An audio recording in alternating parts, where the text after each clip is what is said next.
Bichonnés, taillés, peaufinés, à l'approche de l'Amundi Open de France, les jardiniers apportent les dernières touches. Le souci du détail est maintenant le principal enjeu pour les équipes du golf national. Le tracé se doit d'être à la hauteur. Quand on a un tournoi de golf comme ça, tous les tournois professionnels, on essaie d'avoir les surfaces les plus fermes et les plus rapides possibles. Donc généralement ça passe par couper l'arrosage en premier. Bon là on n'aura pas trop de problème parce qu'on est en octobre, l'arrosage il est coupé depuis un petit moment maintenant, donc ça va nous aider. On va vraiment peaufiner, on va descendre les hauteurs de tonte. Là on est encore assez haut sur les greens, sur les fairways. On va descendre d'1 mm sur les fairways et sur les approches. Là on est à 3 mm et demi sur les greens. Je pense qu'on descendra au moins à 3 mm pour avoir l'objectif vraiment de la vitesse de tour noir. Toutes les surfaces de l'Albatros sont passées en revue. On applique de l'engrais pour obtenir un beau tapis végétal. Les bunkers reçoivent les derniers coups de râteau.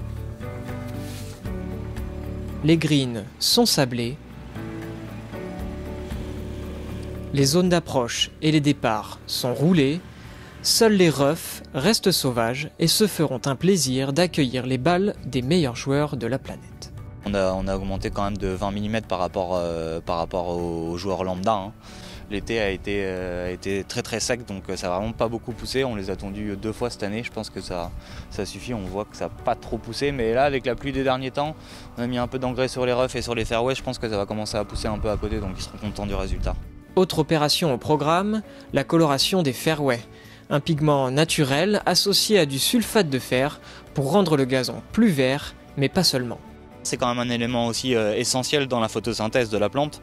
Ça va améliorer la photosynthèse, plus de chlorophylle, donc plus d'énergie pour la plante.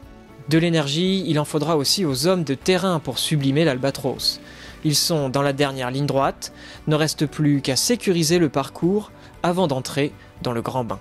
D'ici la semaine prochaine, on va arrêter d'utiliser les grosses machines, on va utiliser que des petites machines qui se font à la force humaine. Donc plus du tout de moteur, plus d'huile, mais ça nous permet de prendre aucun risque.